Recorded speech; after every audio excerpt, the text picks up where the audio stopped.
to our next speaker, who is Kathleen O'Neill from the Library of Congress. Kathleen, are you happy to take it away? Yes, can you hear me? Yeah, I hear you clearly. Great. Sarah's going to help me out and run the slides for me. And yeah, I can see the slides and it all looks magical. So great double act here. So let me know when you want me to advance, Kathleen, and I'll do the deed. Thank you. Thank you.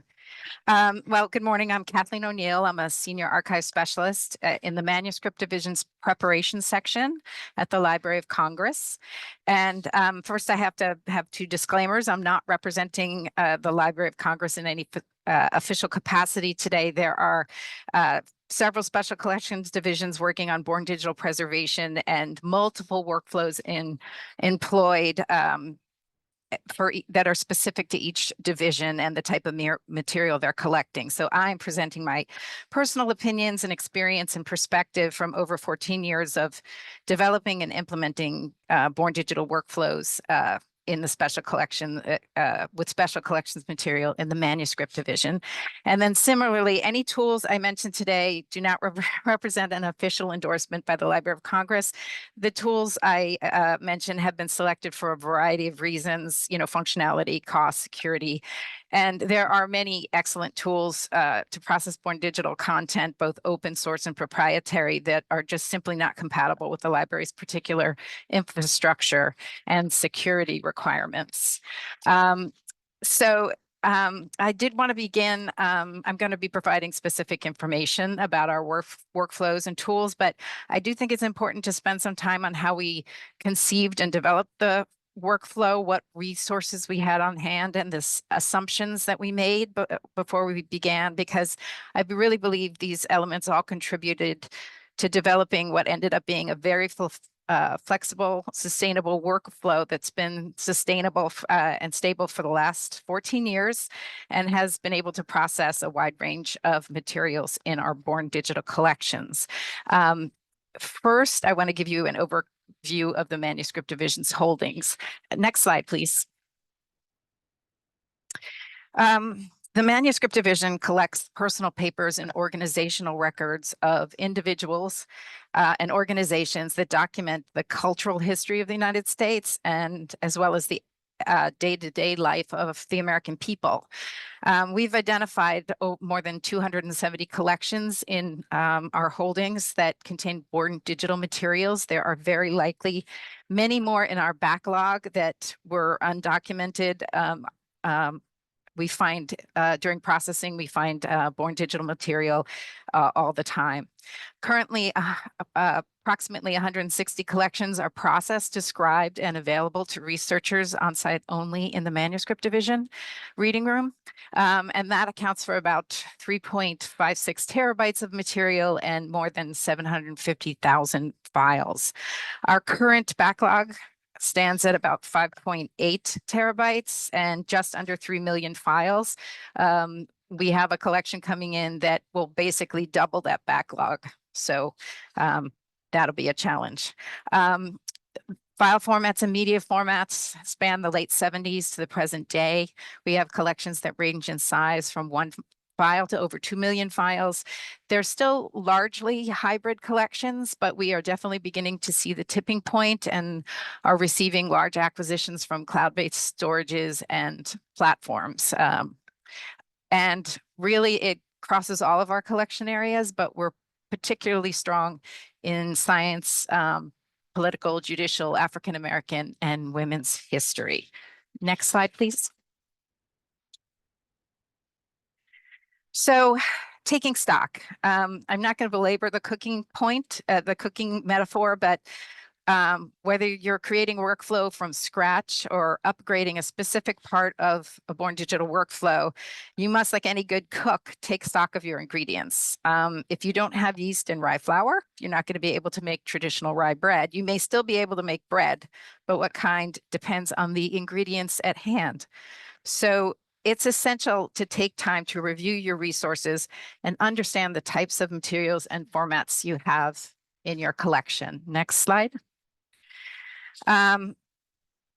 So I'm going to focus mostly talking about budget and tools. The Library of Congress is obviously rich in staff, and it's a gigantic hive mind that's very impressive.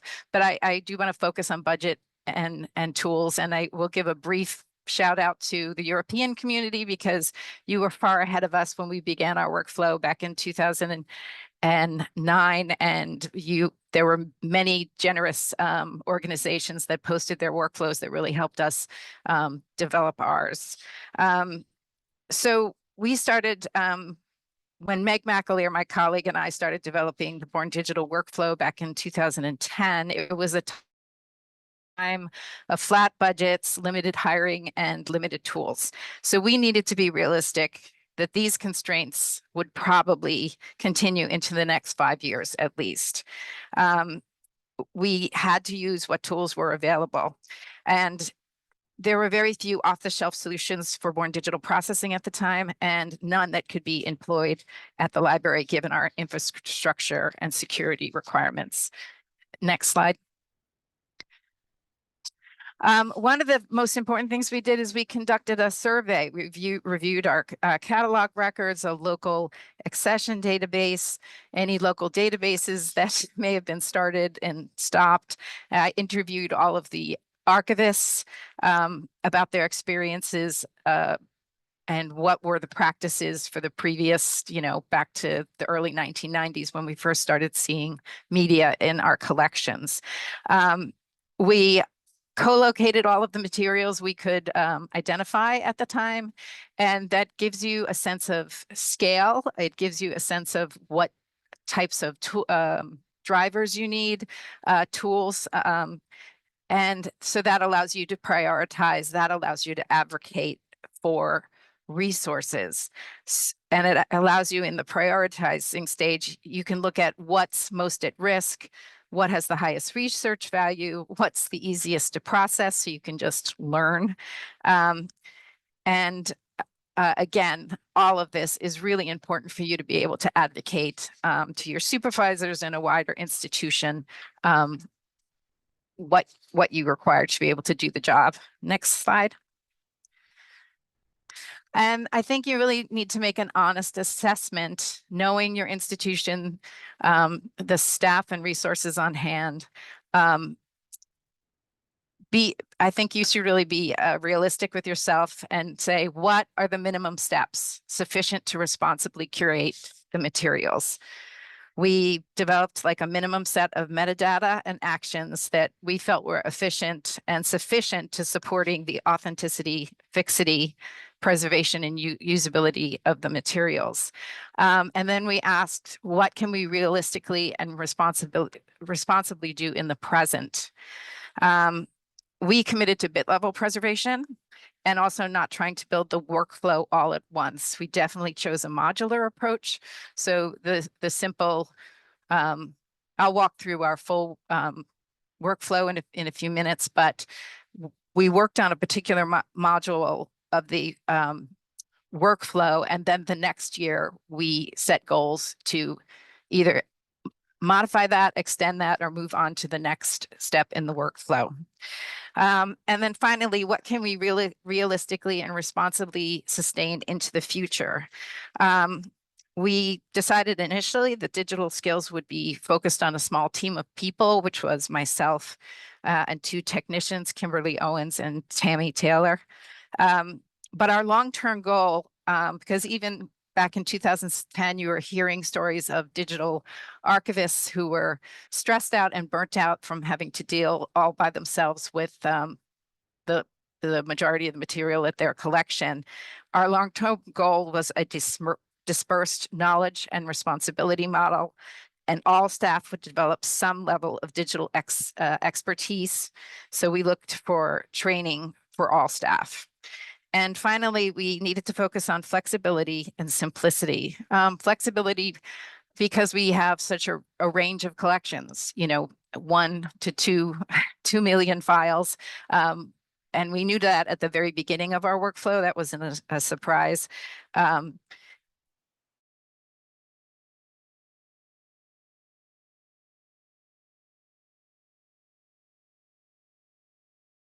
because we knew sometimes we didn't have available staff, or we might be working on a larger collection that required more resources.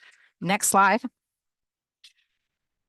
Well, do what you can with what you got where you are, because you really don't have a choice. For us, we built the initial workflow using the Bagger tool, an access database, and an early version of the library's content transfer system, which is a system to basically transfer files from various servers and index the content. We looked at other institutions with end-to-end preservation systems or tools we couldn't purchase. And to be honest, we were frustrated at times. But in the end, I think the lack of tools available to us was a gift. It forced us to focus on the purpose of each step and rely on our knowledge of archival principles and integrate born digital processing into the wider workflow of paper processing. We certainly wanted a tool to come save us, but I'm glad we didn't marry ourselves to a tool early on in the process. It gave us more options. Next slide. Hit the space bar. So this is a very high level overview of our workflow. We call this the first step, which is I'm not going to deal with acquisitions, but this is when the accessions are being reviewed when they first get to the preparation section. We have two streams of media. We have content found during accessioning, and we also find quite a lot of material during processing. So we have a system of removing most of the media, or when it's feasible, not necessarily all of the media during accessioning to document. We're focusing on documenting the context. So if there's a connection to the paper, we want to document that. The red dotted line is there because there are times when a collection comes in and the most we can do at that point is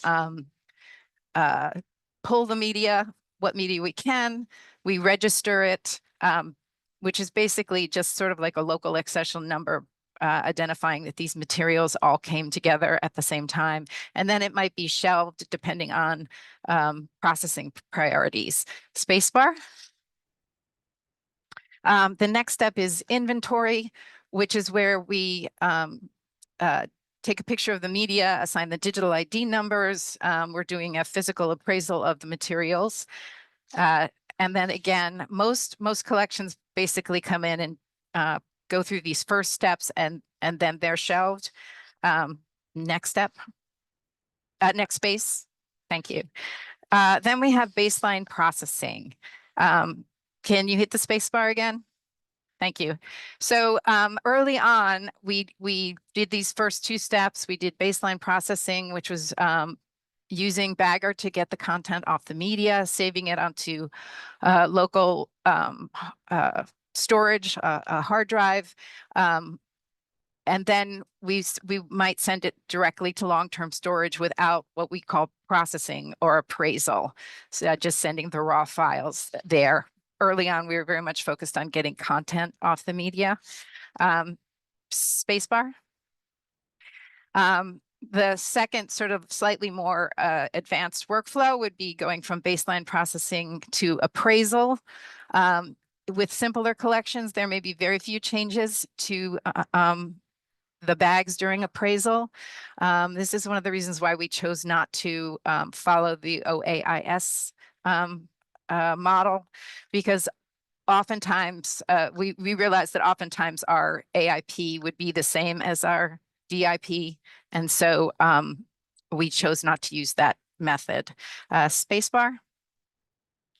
The slightly more, much more robust workflow, which we use more regularly for modern collections, is baseline processing. There's a secondary workflow where you might have to address bagging errors, corrupt media, content that needs emulation, disk imaging, ripping to wave, that type of thing. Then it would go to appraisal. Sometimes then there needs to be the inaction of appraisal decisions in terms of redaction, deletion of content, deduping, that type of thing. And then it would go to our long-term storage on a server. Excuse me, next slide.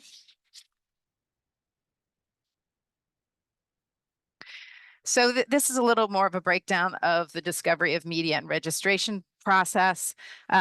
We removed media when feasible. Obviously, even the Library of Congress does not have enough room to lay out all the collections during accessioning and go through each piece, each folder to find content.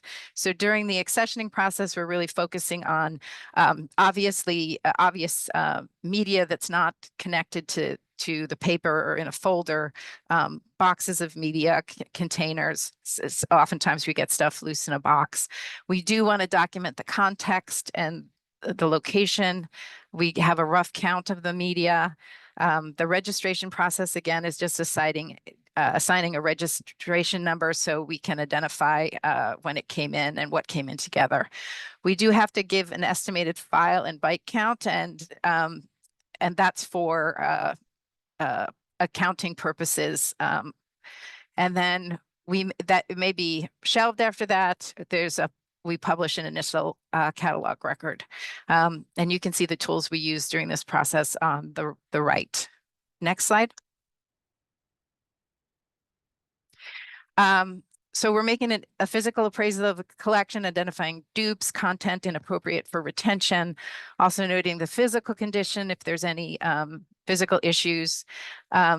We would update the media format counts at this point.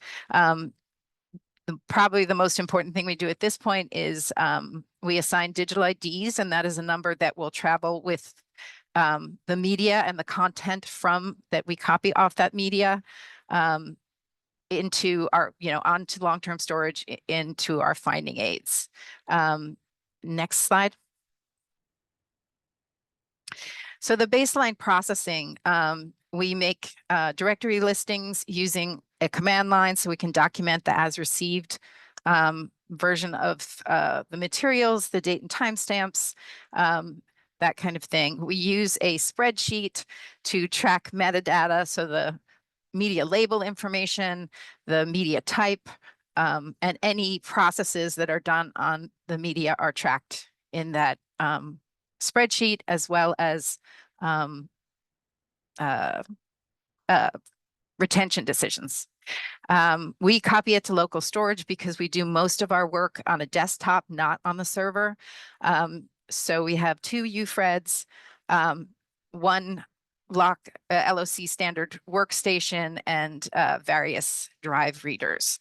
We make heavy use of the Bagger tool, Droid, and FTK and SleuthKit. And initial reports, PII, file formats, duplicates, that type of thing. Next slide.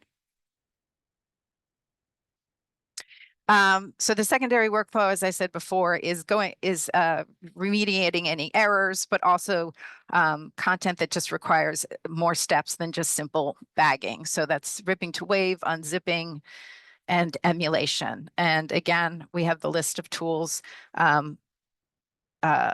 For emulation, we're using QEMU and DOSBox.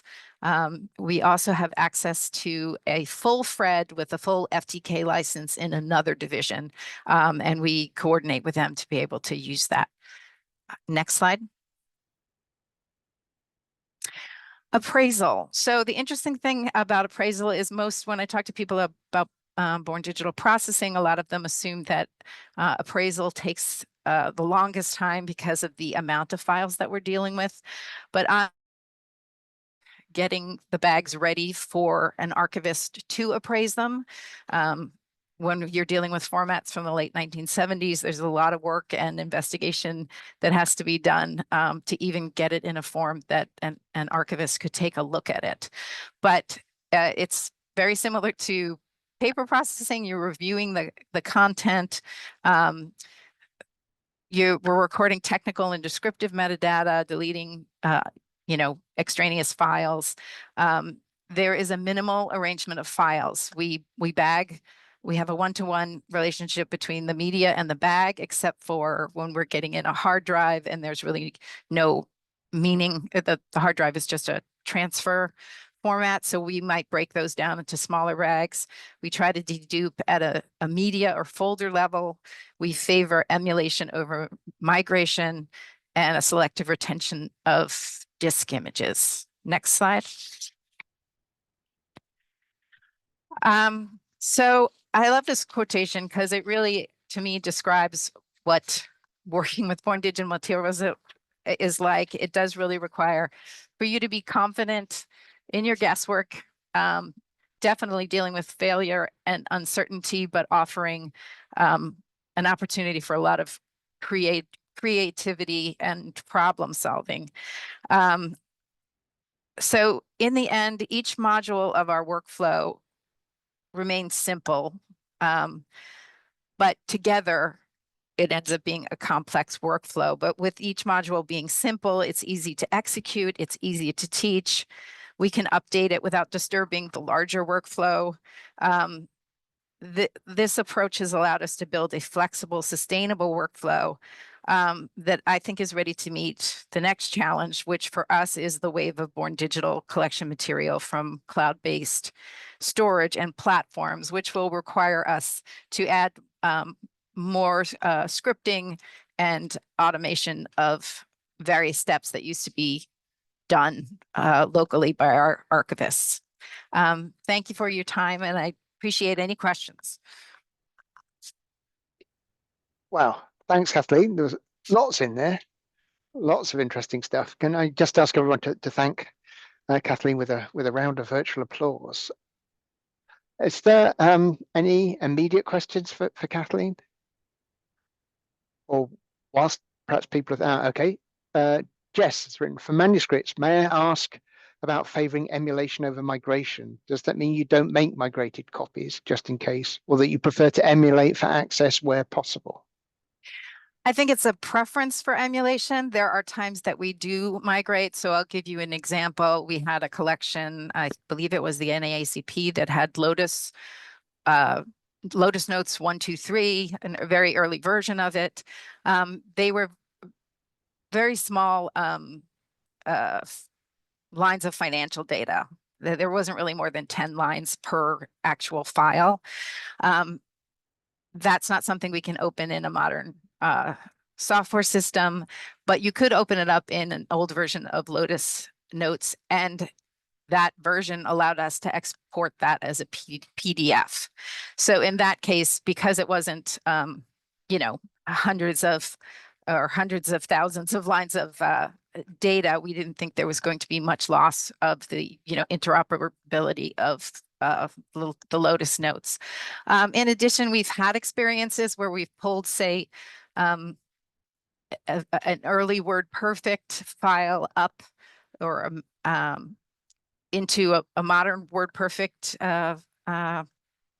software, and we've been able to read it, and it looks formatted, and there's no garbage. And so we think, okay, it looks good, we got it. But then when we emulated that particular software, we pulled up that file and found out that there was all kinds of color coding and comments that were lost when we opened it in a modern system. I mean, one of the challenges is you don't know what it's supposed to look like unless you happen to have a printed out copy of it. So you can assume just because there's no garbage or it's formatted that you got everything, but unless you have it in the looking at it in the original software, you really don't know. Thanks, Kathleen. There's a couple of other quick questions. Well, quick questions, probably not straightforward answers. Andy's asking, do you find you get to reuse the emulation environments that you've created, or are you having to sort of produce a new one each time? So I'm fortunate that I have a colleague named Chad Conradi, who's the one that figures out all of the emulations. But the short answer is yes, we're doing these emulations locally, but they often, we often can reuse them. Yes. What we'd like to do going forward is to maybe start making multiple, like be more specific about what particular files need, what type of emulations, a better documentation of that. Thanks. Thanks, Kathleen. And Jacqueline was asking how you handle duplicates that you find during appraisal. Is there a process that you follow? So duplicates are tricky because depending on where somebody's coming into the collection, you don't want to remove all of the duplicates because they're part of the context of where other files are being worked on. So we try to do it, and also it's very labor intensive to go in and, oh, I saw this file before, I'm going to delete this one file. So we try to do it on a media level. So if two pieces of media have almost exactly the same files and maybe there's a couple extra in one than the other, we may combine them, or we would get rid of another one if we thought maybe the extra files in there were not significant, or on a folder level. Also, because the date and timestamps can't really be relied upon, we've had cases where you see evidence of like a data migration. So we had a piece of media that was completely duplicated in a much larger like USB drive. And what happened was there was a 7-year difference between the date and timestamps. So that indicated to us that even though all of the files on the earlier one could be found in the larger bag, it would be misleading to delete the earlier ones because people would think that they had been created at a different time than they actually were. Got it. Got it. Okay.